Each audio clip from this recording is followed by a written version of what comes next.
Yo, what's good? NBA YouTube.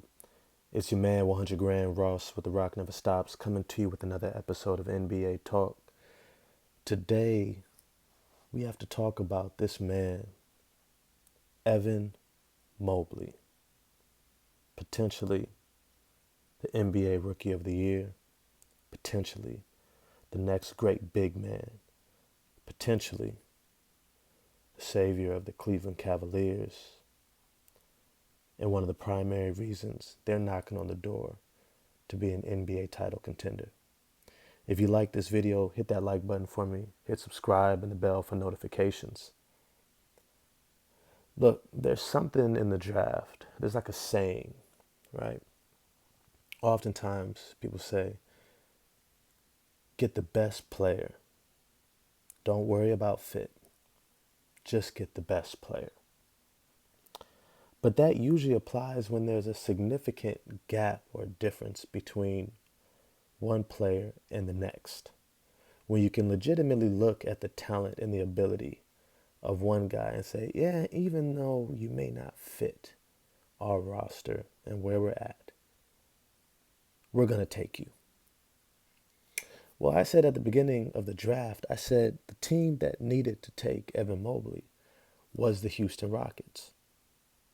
Now, for all intents and purposes, a lot of people said Jalen Green was going to be this amazing talent, and I think he is an amazing talent.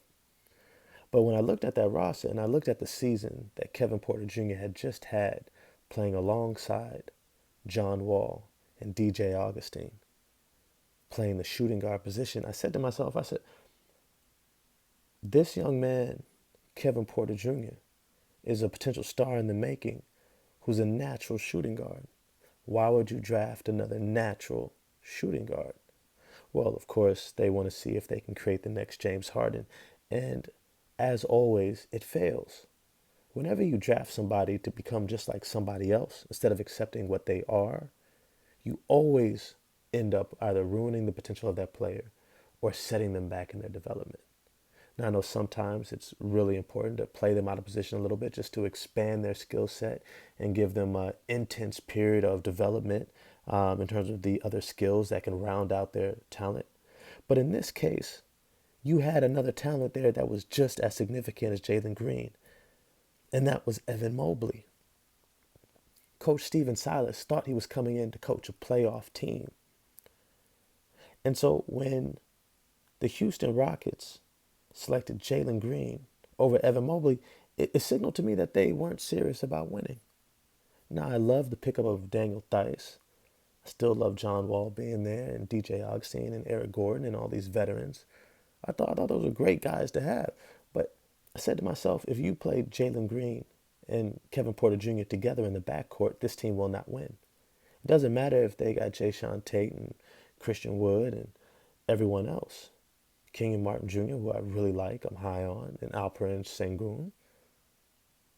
But they needed somebody who would complement the young talent they already had. And so for me, it didn't make sense for them to pass on Evan Mobley. Now we're seeing that Evan Mobley is that guy. He is that dude. He's that transcendent player who's ready right now. And if you had placed Evan Mobley next to Christian Wood, do you realize the Houston Rockets might potentially be in the playoffs right now? At least a play-in team with John Wall and DJ Augustine manning the point, Kevin Porter Jr. and Eric Gordon at the shooting guard position, Jayshawn Tate, and maybe Kenyon Martin Jr. or even Josh Christopher at the three. And then you have somebody like Alperen Sengun coming off the bench next to Christian Wood and Evan Mobley. That defense would have been through the roof, or at least above average. And they would have been looking at knocking on the playoffs only a year after James Harden leaves. What an amazing story that would have been. And so the Houston Rockets have got to be kicking themselves because as much as they may love Jalen Green, they know that they missed on another sure thing, on another sure potential future all-star. And Evan Mobley looks every bit the future all-star. Right now being compared to Kevin Garnett, Tim Duncan, Chris Bosh. These are Hall of Famers. These are NBA champions. These are perennial all-stars. These are transcendent talents. And yet they passed on the one that was ready for one that was replicating what they already had.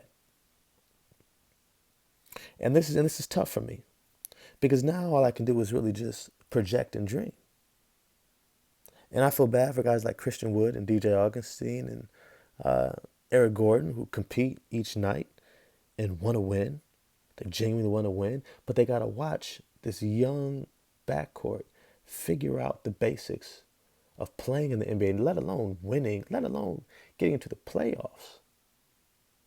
And they've got to use the tail end of their careers, Eric Gordon and DJ Augustine, or the peak of their career in terms of Christian Wood, waiting for these two young talents. And they're talented. They're extremely talented. Kevin Porter Jr. and Jalen Green are about as talented as they get. And yet the rest of the team has to wait for them to figure it out because Houston passed on Evan Mobley. And so as we continue to watch this season unfold for the Cleveland Cavaliers, it's going to be tough for Houston Rockets fans. They're at the bottom of the league. They're going to get another high draft pick that's going to replicate what they already have, unfortunately. And I don't think it's going to elevate them to where they're trying to go. And they have to watch Evan Mobley help the Cleveland Cavaliers climb to the top of the East, to the top of the league, and compete potentially for a championship. So y'all let me know what you guys think. What is Evan Mobley's ceiling? Is it Tim Duncan? Kevin Garnett? How many All-Stars, championships you think that he actually gets? What do you think is the ceiling for his team with him? Let me know in the comment section. Hit the like and subscribe, and I'll get back to y'all. Peace.